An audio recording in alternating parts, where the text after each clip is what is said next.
Welcome back to the Politics with Paul podcast with your host, Paul Rader. Today we're going to talk about consequential presidential elections in U.S. history. Now, every time there is a presidential election, the media, politicians, and political observers in general often touted as the biggest or the most important election for the office yet, the most important one we've ever had in our history. It's somewhat of a cheap way to hype people up and get them to engage with campaigns and news stories and so on. But sure, each subsequent election is probably the most important one because it's the one that's happening right now, or at least at the time. Now, every U.S. presidential election is, of course, significant. It's for the highest office in the country and one of the most prominent in the world. But when you look back on history, some presidential elections stand out more than others do. Most impactful ones establish precedents, no pun intended, enact long-term policies and programs, reshape government structure and function for years to come, or fundamentally change the political landscape for years and years and years. And it's not always because of who won. In a few cases, the bigger impact comes from a losing candidate in the election, or at least a pretty monumental change comes from the losing candidate in the election. And that impact can also take many years to fully recognize. You don't necessarily realize it when you're in the thick of things, how impactful something can be. Now, there's no objective way to rank the most impactful presidential elections of all time. Historians and political scientists don't even come close to a consensus on that. Today, we're going to talk about some of those presidential elections that you should know about.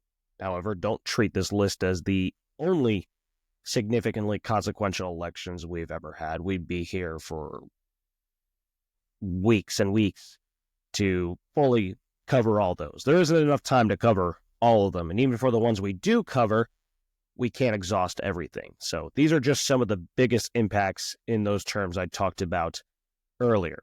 So let's take a trip into the past to look at presidential elections from long ago and not so long ago.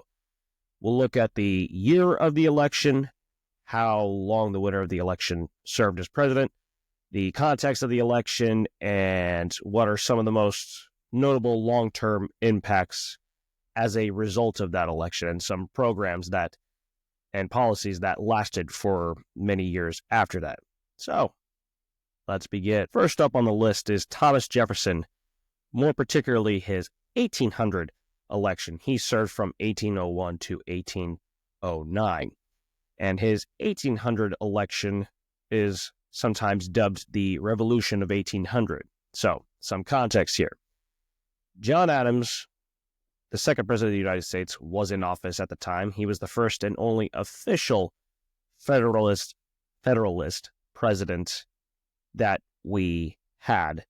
Technically, George Washington was also a Federalist. He tended to side more with them, but he never officially called himself one. And political parties had only just formed a few years before Adams's term had begun. And there was a lot of political differences between John Adams as president and Thomas Jefferson as vice president. And it would get so heated that it would sever their friendship for some time, though they would fortunately reconcile later on in life. You have to remember, though, at the time, presidential elections didn't quite work the way that they do now. The top vote getter would become president, and then the second place vote getter would be vice president. So it was very likely to have a president as one party and then a vice president as another party. And that's what happened in John Adams's term as president, he being a Federalist, Jefferson being a Democratic Republican. And John Adams was starting to become pretty unpopular, and one of those reasons was the passage of the Alien and Sedition Acts, the latter which greatly curbed criticism of the ability to, quote-unquote, print, utter, or publish any false, scandalous, and malicious writing, conveniently aimed at Democratic Republicans who were very critical of John Adams and his policies. And so the two had gone after each other in 1796, or they competed in the presidential election of 1796, hence why John Adams was president and Thomas Jefferson was vice president. So they rematch in 1800, and this time Jefferson wins. And it's called the Revolution of 1800 because it was the first time that a transfer of power in the presidency was between people of two different parties. So it was a real test there for the still infant nation of the United States to see if parties could actually transfer power peacefully when it came to the presidency, and it did. John Adams as a Federalist, and then it became Thomas Jefferson as a Democratic Republican. So some of the real big long-term impacts of Thomas Jefferson's election in 1800, you had one of the biggest things was the Louisiana Purchase, which doubled the size of the country for a paltry $15 million. Trying to think of the exact boundaries of the Louisiana Purchase. You hear Louisiana Purchase, you might think, oh, just Louisiana? No. It also was present-day Indiana, Ohio, Illinois, Missouri, lots of states, but it doubled the size of the population, of the geographical size of the United States. So it was, back then, it was about $15 million, was around $340 million today, bought from France. And it was an early test of implied powers of the Constitution, as the Constitution did not specifically mention how to acquire new lands. And this was somewhat ironic, given that Thomas Jefferson and Democratic Republicans were very skeptical of implied powers of the Constitution. They were very much only what the Constitution can actually say, because they thought implied powers would lead to a federal government overstepping its bounds. And this geographic expansion would later on fuel the belief in manifest destiny, which we'll talk about in a little bit. But it's basically the idea that the U.S. was destined by God to stretch coast to coast on the continent. And in terms of political landscape, again, it's the first instance when control of the presidency changed between parties. Election of 1800 inspires the 12th Amendment, the chief provision of which provides for separate elections for president and vice president. So you distinctly vote for president and distinctly vote for vice president, instead of being first place is president, second place is vice president. Now, today, obviously, they're on the same ticket, but that's how we started to get to more of how the presidential election functions today. And because of this election, the Federalist Party becomes severely weakened at the federal level, and they don't come close to retaking a majority in either the U.S. Senate or U.S. House. I think they might have kept the U.S. Senate majority for the first couple of years of Thomas Jefferson's tenure, but in any case, they really don't come close to being a serious threat to retake power throughout the rest of their existence, and the party eventually folds in the 1820s, and the Democratic-Republican Party of Jefferson later becomes the only party during the lone period of a one-party system in U.S. national politics, and that party is the Democratic Party of today. Obviously, has undergone a lot of changes, but it's still technically the same party of Thomas Jefferson's day. So that does it for Thomas Jefferson. Now, let's move on to Andrew Jackson, particularly his election in 1828, and he served from 1829 to 1837. So some context here. This was another case of a presidential rematch, because in 1824, John Quincy Adams and Andrew Jackson and a couple of other candidates went up against each other. And it was a very controversial election because initially Andrew Jackson was in the lead with in terms of the electoral votes. I think he had 99 and John Quincy Adams had 84. But neither one of them was even close to a majority. So it became a contingent election. I had an episode of this podcast on contingent elections. But basically, if nobody wins a majority of the popular vote, then the election gets thrown to the U.S. House. So John Quincy Adams and Andrew Jackson are the top two vote getters in 1824, but in what is termed the corrupt bargain of 1824, they never admitted that this was actually the case, but fourth place finisher Henry Clay, who pops up quite often in early American history, he was a Speaker of the House at the time, and he used his influence in the U.S. House to push supporting colleagues of his that were allied with him toward John Quincy Adams in exchange for John Quincy Adams naming Henry Clay to the Secretary of State position. Back then, Secretary of State was considered the stepping stone to the presidency, or at least a major one. So John Quincy Adams wins that election, and he's accused of engineering a corrupt bargain with Henry Clay. 1828, they go back at each other again. Jackson flips the script and uses his populist commoner image to propel himself to a decisive victory in a rematch against John Quincy Adams. Beat him pretty badly in both the electoral and popular votes.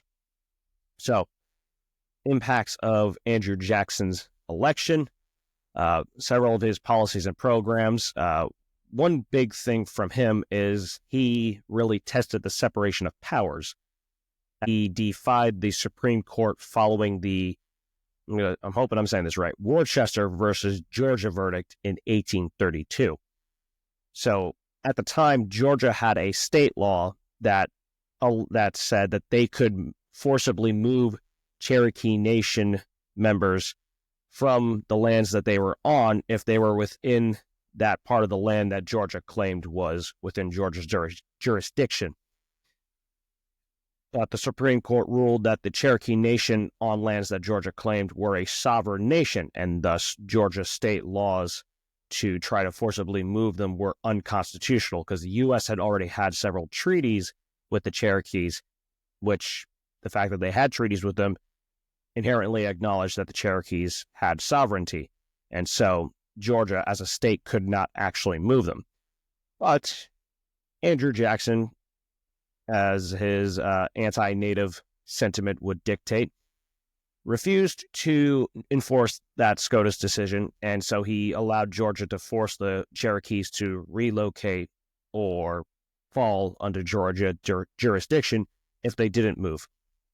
And although this was after Jackson left office, this would eventually lead to the Trail of Tears in, I believe it was 1838, where Native Americans were forcibly moved westward. Now, when it comes to the political landscape, that was where Andrew Jackson's impact was probably most felt. First populist to be elected president, so kind of set a tone, I guess you could say, for future populist presidential candidates. Early test of separation of powers, again, because of that Worcester versus Georgia verdict. Judiciary depends on the other two branches of government for its rulings, but Jackson dismissed the SCOTUS ruling, decided he was not going to enforce it. And that kind of harkens back to what Alexander Hamilton talked about in Federalist Paper number 78, which basically said the judiciary is inherently the weakest branch of government because it doesn't have any actual power to enforce its laws. Congress, legislative branch writes laws, executive branch executes and enforces laws. The judiciary just interprets laws, and they can't really actually do anything to make sure it's being upheld on their own. He also shaped the Democratic Party in his image for years to come. In fact, he was so polarizing that the Whig Party formed in response to his policies, and it was a collection of disparate sectional interests that really didn't have, they didn't really have a whole lot in common, but they were all united in hating Andrew Jackson. But within only a couple of decades, they would dissolve, and the vacuum that was created from the Whig Party's dissolution would lead to the formation of the Republican Party. And he's often considered the first example of a president truly establishing the power of the presidency. The presidency took on a much greater role in domestic and foreign affairs during his term. He also vetoed more bills than his predecessors altogether. I believe he had 12 over the course of his total years in office as president. And he inaugurated the spoils system, and whereby he replaced government officials on partisan grounds quite often. And that spoils system would last for decades until civil service reform, which we'll also talk about in a little bit. But he also reshuffled his cabinet frequently if they dissatisfied him in some way. So, real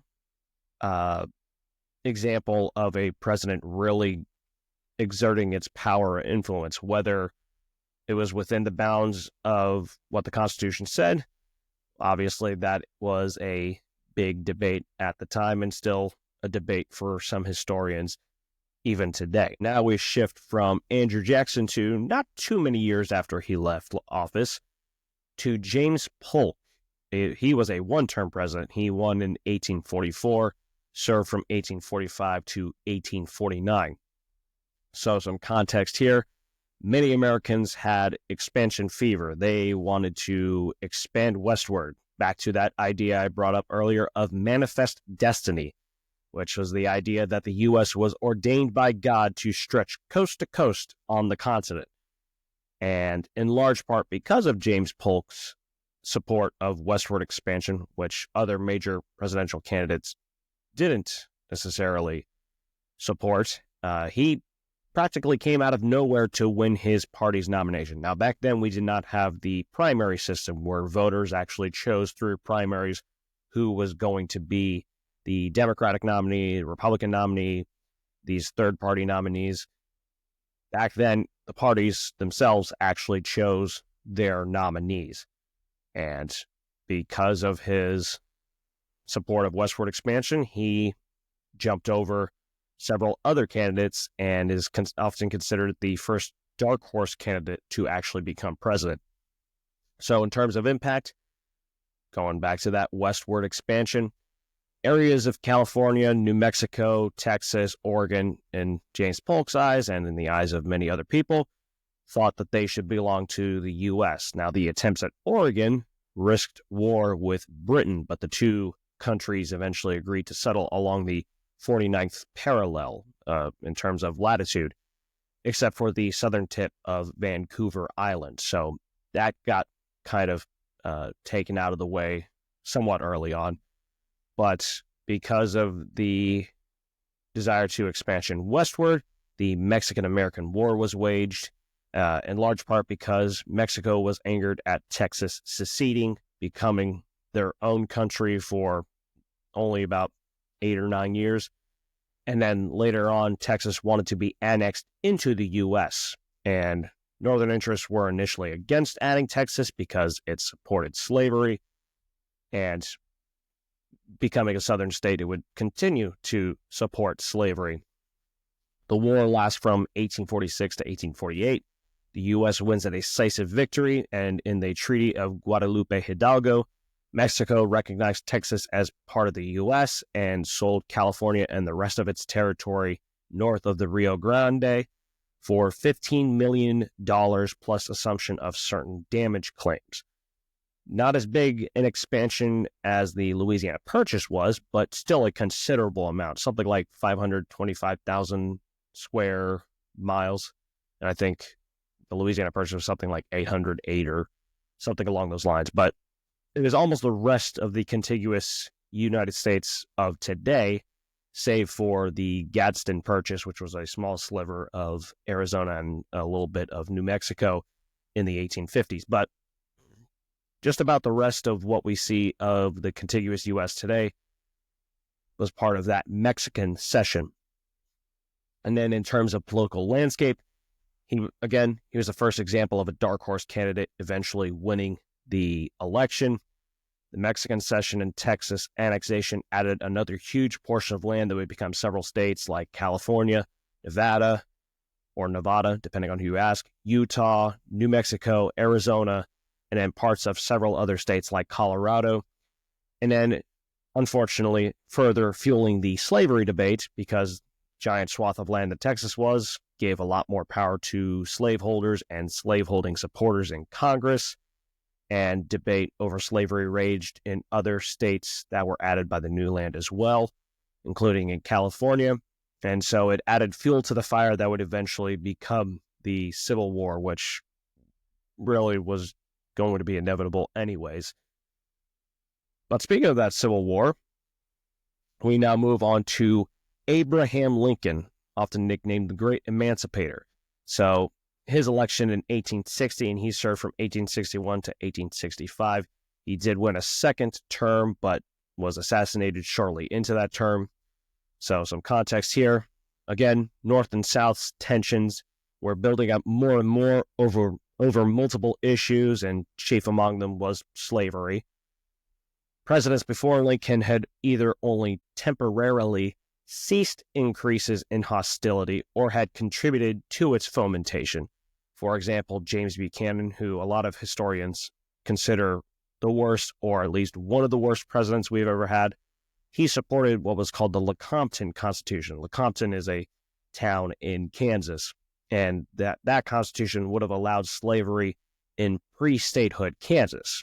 Now, Kansas voters voted against the Lecompton Constitution and slavery in a referendum, and James Buchanan's fellow Democrat and a U.S. Senator, Stephen Douglas, called for respecting popular sovereignty, although Stephen Douglas was still a racist. He just believed that whatever the people voted for, that should be what goes. And this friction between James Buchanan supporting the Lecompton Constitution and Stephen Douglas opposing the Lecompton Constitution, only really though because Kansas voters had voted against it, it fractured the Democratic Party, and it helped lead to the election of Republican Abraham Lincoln, who was a former Whig. And the election of Abraham Lincoln was really the final straw for these seceding southern states, and the Civil War begins in 1861. So, impact, probably the most well-known impact that he had was the Emancipation Proclamation, which ruled that slavery in the southern states was illegal. Technically, was not what ultimately ended slavery, because it didn't really have the legal teeth to actually end slavery. That was the 13th Amendment, which actually outlawed slavery and was ratified, I believe, a little bit after Abraham Lincoln's assassination. But he also oversaw the start of the Reconstruction era, which was basically rebuilding the South following the Civil War. More on that in a little bit. And he also authorized a major expansion of the U.S. military to combat the Confederacy. And in terms of political landscape, he really galvanized the North during the Civil War and post-Civil War years, and that North and South divide would last still long after the Civil War. And he really cemented Republican power that continued through Reconstruction. And in terms of general history, he was also the first assassinated U.S. president. Not the first to die in office, but he was the first one that was assassinated, that was murdered. And he is also one of, if not the most iconic presidents in U.S. history. I mean, he's one of the four that's on Mount Rushmore. Doesn't get much more iconic than that. Now, we move on to Rutherford B. Hayes. He was elected in 1876, served from 1877 to 1881. So context here, again, Reconstruction follows the Civil War, with the North occupying the South and making sure that they abide by post-war terms. Reconstruction, of course, was highly unpopular in the South, but for the most part, they went along with it because they kind of had to. But post-Civil War tensions were rising as Democrats were starting to gain traction again in the South, which was a stronghold for them before that and became a stronghold for them for many, many years following Reconstruction. The 1876 election itself was very controversial, though, because it had two different counts of votes for the presidency. And conveniently, one count was Democratic and one count was Republican. And both sides claimed that they had won the presidency. It was Democrat Samuel J. Tilden versus Republican Rutherford B. Hayes. And so to resolve the issue, ultimately, Democrats agreed to declare Hayes the winner, but Republicans agreed to end Reconstruction. This became the Compromise of 1877. So not so much because of Hayes himself, but because of the election itself, the end of Reconstruction as part of the Compromise of 1877. And with that, the political landscape changes dramatically. The Democratic Party begins reclaiming their strongholds in the South. They were starting to already do that, but then they really became that force that they used to be and would continue to be for many decades afterwards. Southern states then get to institute Jim Crow laws to suppress freedoms of Black people while technically not making them slaves. The basic idea was to recreate the conditions of slavery without actually making them slaves, because that was now illegal. So North coming out of the South didn't have the ability to enforce such laws against the South, so the South basically got to act with impunity against racial minorities. But Rutherford B. Hayes was also an advocate of civil service reform. Go back to that spoils system we talked about with Andrew Jackson. Civil service reform appointments are based on past performance in government and civil service, as opposed to that dominant patronage system, which was born out of that spoils system. And this led to a schism in the Republican Party between stalwarts that opposed civil service reform and the half-breeds, as stalwarts derisively called them, that supported it. So that schism in the Republican Party really, they actually still won the 1881 election, but later on, Democrat Grover Cleveland would become president. But the movement towards civil service reform picked up steam not long after Hayes's presidency, and so you really saw civil service reform take shape and sort of set the, I guess you could say, tone for civil service laws much further down the road. Now let's fast forward a couple more decades to the election of William McKinley in 1896. He served from 1897 to 1901. He would win a second term, but like Abraham Lincoln, would be assassinated shortly into that second term. But back to the 1896 election. At the time, U.S. is mired in a severe economic downturn, one of the worst that it's had in its history, from the Panic of 1893 that saw gold reserves plummet because the U.S. was on the gold standard at the time, and runs on banks to withdraw money, which made things worse. Whether right or wrong, then President Grover Cleveland and the Democratic Party were blamed for the economic issues, and that led his party to dump him and pick William Jennings Bryan for its nominee in 1896. Again, at the time, presidential candidates were not picked through primaries. But before the 1896 election, in 1894, Republicans had made enormous gains. They gained 130 seats in the U.S. House, and Democrats lost 125. In the U.S. Senate, Republicans had gained 4 seats, and Democrats had lost 4 seats. In terms of impact of the election, a lot of it actually came from the losing candidate, William Jennings Bryan. In terms of campaigning, William Jennings Bryan had traveled around the country to campaign and traveled extensively. That was basically unheard of then. McKinley took the traditional route of campaigning from his front porch, while others traveled around the country on his behalf. Today, everybody travels all around the country that's trying to run for president, or at least serious candidates travel around the country to run for president and to campaign for themselves. So it's also an early instance of that rural and urban divide that you still see today. Rural voters being much more on William Jennings Bryan's side, particularly farmers. Urban divide was more with William McKinley. In terms of other terms of political landscape changes, it was an early but not earliest instance of populism in America from losing candidate William Jennings Bryan. Remember, Andrew Jackson was also populist, but populism and its anti-elite sentiment had a major influence on progressive era reforms in the early 20th century. And it really cemented an era of Republican dominance. The McKinley's election in 1896 cemented an era of Republican dominance that started with sweeping Republican gains in 1894. Now, 1896, they actually lost some seats, but from 1896 to 1928, Republicans won 7 of 9 presidential elections.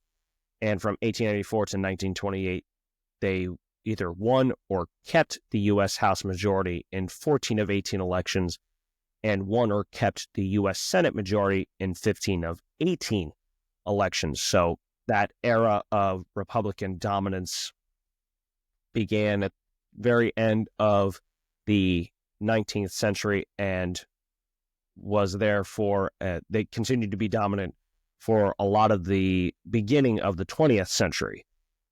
That was until the next president on our list, Franklin D. Roosevelt, or FDR for short.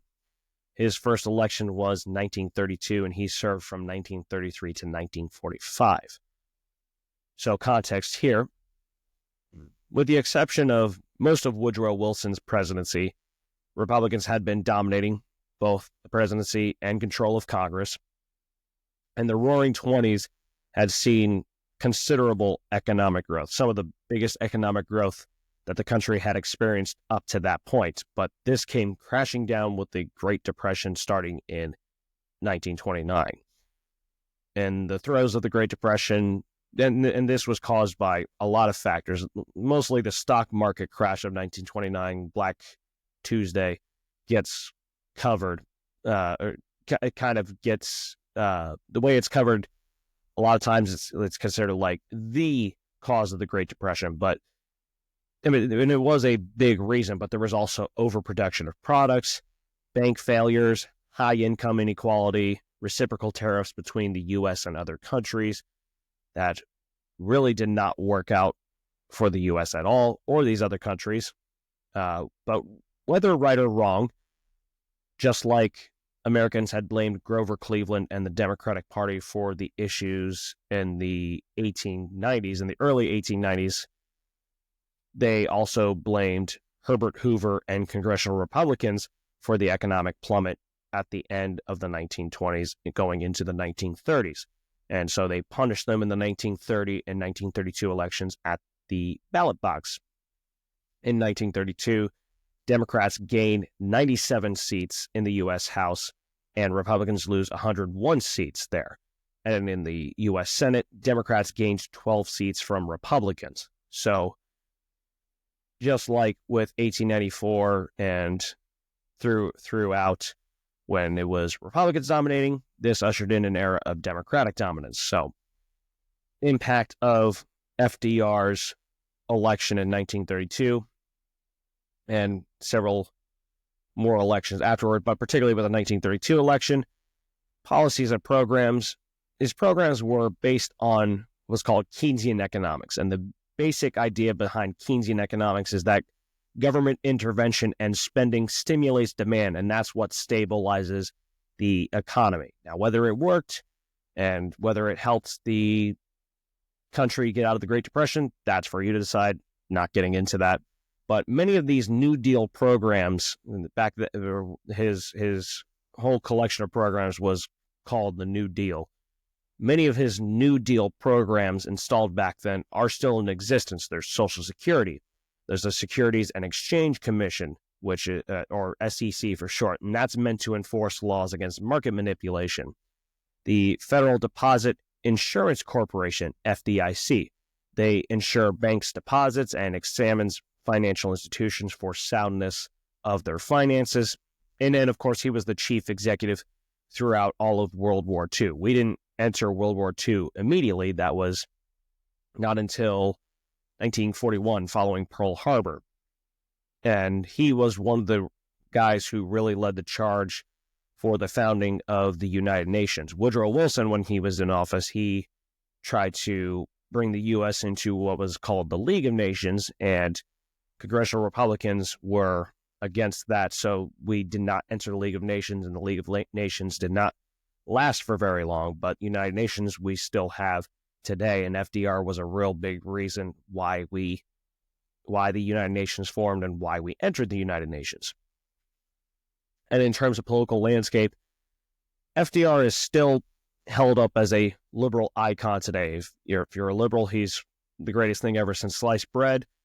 If you're a conservative, you think that he's one of the worst people to walk the face of the earth. Obviously, slight exaggerations, but still a liberal icon today. Ushered in that era of Democratic dominance for many, many years to come. From the 1932 to the 1992 elections, Democrats gained or held the U.S. House majority in 29 of 31 elections. And in that same span, they gained or held the U.S. Senate majority in 26 of 31 elections. And there was also a point where there was 40 years straight where Democrats held the U.S. House majority. And Keynesian economics, while the original form isn't really in existence anymore, it still has greatly influenced more liberal economists such as neo-Keynesians who have taken some of the Keynesian economic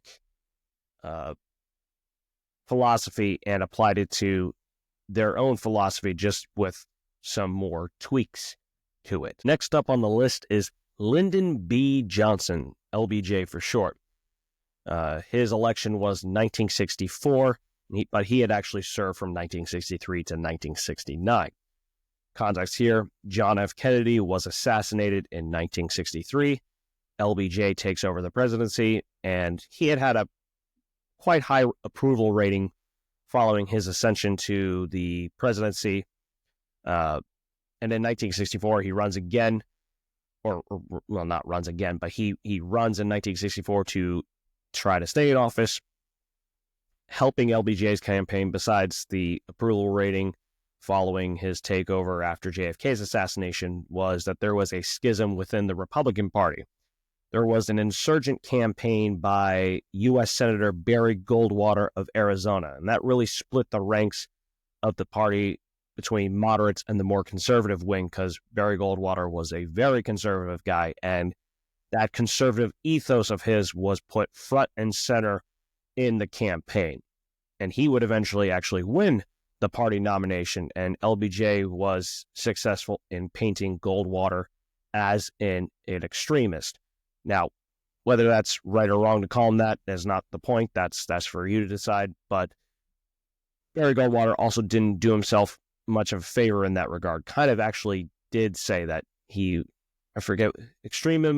extremism in the defense of liberty is no vice, I believe was the quote by him. So, but again, that's for you to decide. In terms of impact from the 1964 election, in terms of campaigning, really opened a new front for campaign ads, because you saw what was called, it's nicknamed the Daisy ad, but it's officially called Peace, Little Girl. It only appeared once on TV, but it shows an unnamed little girl. She's plucking a daisy's petals, and suddenly an atomic bomb hits, which didn't actually name Goldwater by name, but it implied that a vote for Goldwater was a vote for nuclear war, and was arguably the biggest catalyst for ushering in a new era in negative political advertising that centered on voters' fears and other visceral emotions that you still see a lot of today. Policies and programs. His programs were collectively called the Great Society, and that included the formation of Medicare and Medicaid, which we still have today. The Voting Rights Act of 1965, which enforced the 15th Amendment, and that was what granted the right to vote to racial minorities. And it outlawed literacy tests, which were one of the ways that southern states were able to prevent black people from voting, trying to say, well, you have to have a certain level of literacy to be able to vote. And also during his tenure was an escalation of the Vietnam War, which would still continue for several years after LBJ left office, especially with the Tet Offensive in 1968, which was a surprise attack by the North Vietnamese against the U.S. and the South Vietnamese military forces. In terms of political landscape, the impact arguably comes more from Barry Goldwater, and I've mentioned this in a couple of other podcast episodes. He arguably shaped the political landscape more than Lyndon Johnson did. Goldwater, again, he put that conservative philosophy of his front and center, and this sort of began, you didn't really see it until decades down the road when you can actually look back at it, what is sometimes called the Great Sorting Out. And that was the trend where conservatives more and more moved towards the Republican Party and liberals moved more and more toward the Democratic Party. At the time, there's a lot more ideological difference within the parties. There were liberals and moderates and even some conservatives in the Democratic Party. There were moderates, liberals, and conservatives in the Republican Party, and that's still the case today, but a lot less. There's a lot more conservatives that make up the Republican Party and a lot more liberals that make up the Democratic Party. And you can still see the effects of this sorting out even today, but you especially saw it really start to come to fruition right around in the 90s and 2000s. So one of the most influential candidates in presidential election history was actually one who lost his election. And for our last example before we start to wrap things up is Ronald Reagan in 1980. And he served from 1981 to 1989. Context here, this was towards the end of Jimmy Carter's one term and the economy had taken a dip. There was a lot of what was called stagflation, which was high unemployment and high inflation at the same time. Usually you get one or the other. Ronald Reagan, who had actually been a liberal early on in his life and said that he voted for FDR for all 4 times that FDR had run for president, he had been shifting towards conservatism some years before, and then he won a landslide victory in 1980 against Jimmy Carter. And in that build-up to Ronald Reagan's election, the religious right, which was basically a collection of organizations such as the Moral Majority that were both conservative and infused their politics with their religious faith, they increased their influence and power, and they helped to fuel Reagan's victories in the 1980s. So some of the impacts that Ronald Reagan had, so similar to how FDR and Keynesian economics had a major impact in the 1930s, what was often called Reaganomics, sometimes derisively, was based largely on supply-side economics, and that has influenced economic conservatism for decades now. The idea there is that if you cut taxes on the wealthy, it actually increases tax revenue because it stimulates the economy, and through government expansion, there is more activity to tax. And so it actually focuses on increasing the goods and services available, whereas for Keynesian economics, it was much more on the demand side. Now, again, just like with Keynesian economics, whether supply-side economics works, that's for you to decide, not getting into that. You also saw an increase in military spending during Ronald Reagan's tenure, some of which still exists today. And he also signed the Intermediate Nuclear Force, or INF, treaty with Mikhail Gorbachev, who was the head of the Soviet Union in the Soviet Union's waning days. And in terms of political landscape, just like with FDR, except on the other side of the aisle, Ronald Reagan is held up as a conservative icon today. So if you're a conservative, Ronald Reagan's probably the greatest thing since sliced bread. If you're a liberal, Ronald Reagan is one of the worst presidents we've ever had. Again, that's for you to decide. But supply-side economics has influenced economic conservatism for decades now and still has some influence. And also Ronald Reagan's elections in the 1980s were a prelude to the gains that Republicans would make in the 1990s, particularly in the 1994 election, when for the first time in decades that the Republican Party had won a majority of the U.S. House. So that does it for the previous consequential elections that we've had in U.S. history. Again, not the only consequential ones, of course, but just some of the really big ones to really cover. Now let's bring it to the present day. Donald Trump. Are his elections among the most consequential we've had? Now, it's easy to say, whenever you're in the middle of something, it's easy to say that it's the most important thing that's going on ever because you're in the midst of it. So you're going to say something might be the worst thing ever or the best thing ever or whatever's going on is the most important thing because you're in the middle of it. You're in the present. But it is also hard to say in terms of historical significance whether it's going to be one of the most consequential ever. But nonetheless, let's compare what Donald Trump has done so far to previous presidents to see how he could potentially be one of the most consequential presidents that we've ever had. Whether we agree with his policies or not, that's not the point. It's about just how wide-ranging his impacts are going to be. We can look at, for example, possible geographic expansion, talking about buying Greenland from Denmark. Or think back to the Louisiana Purchase by Thomas Jefferson or the Mexican Cession for James Polk.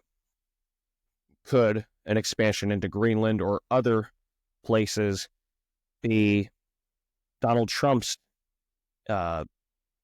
impact similar to those presidents from before, with Greenland in particular? Maybe we'll see something similar to what Thomas Jefferson and James Polk did.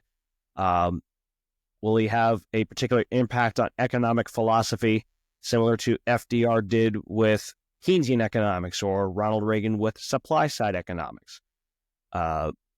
Has Donald Trump's did his elections in 2016 and 2024 have an impact on the political landscape akin to Andrew Jackson indirectly leading to the creation of the Whig Party because the Whig Party was made of people that just hated Andrew Jackson and his policies, or Barry Goldwater in his 1964 lost?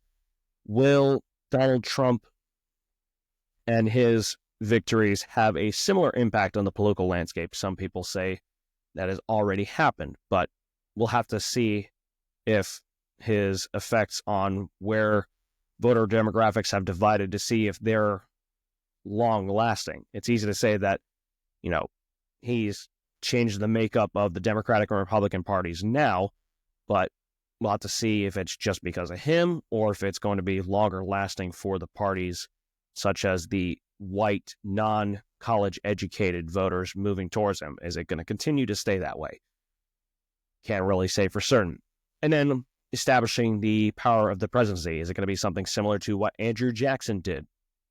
Donald Trump in his second term has already been very active in his first couple of weeks with executive orders and some debate as to whether he has overstepped his bounds, and not saying he has or he hasn't, just that is a debate.